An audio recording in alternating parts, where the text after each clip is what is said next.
গেল বছর পাটের ভালো দাম পাওয়ায় এবছর ফরিদপুরের লক্ষ্যমাত্রা ছাড়িয়ে পাটের আবাদ করেছেন কৃষক।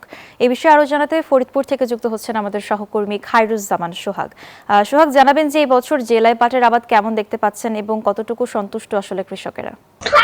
ধন্যবাদ মেঘলা। আপনি যেমনটি বলছিলেন যে পাটের আবাদ কিন্তু ফরিদপুরে দিন দিন বৃদ্ধি পেয়ে চলেছে। আমরা কৃষি সম্প্রসারণ অধিদপ্তরের পক্ষ থেকে যেটা জানতে পেরেছি, এই বছর 87,128 হেক্টর জমিতে এই পাটের আবাদের লক্ষ্যমাত্রা নির্ধারণ করা হয়েছিল। তবে সেই লক্ষ্যমাত্রা ছাড়িয়ে এবছর 87,328 হেক্টর জমিতে এই পাট আবাদ করা হয়েছে, যা গেল বছরের তুলনায় 200 হেক্টর বেশি জমিতে এবছর পাটের আবাদ করা হয়েছে। ঈদ লাগছে মনে খুশির জোয়ার সবখানে, আর ঈদ লাগছে মনে বিকাশ পেমেন্ট সবখানে।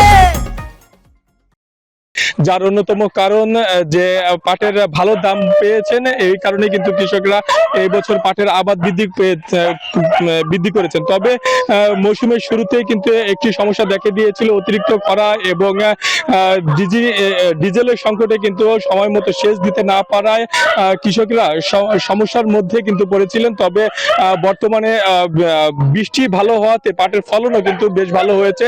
কৃষকরা বর্তমানে কিন্তু এখন অনেকটাই সন্তুষ্ট রয়েছেন। তো এই ছিল আমার কাছে পাট আবাদের সর্বশেষ সংবাদ। ফিরবে স্টুডিওতে আপনার কাছে মেঘলা। আপনাকে ধন্যবাদ।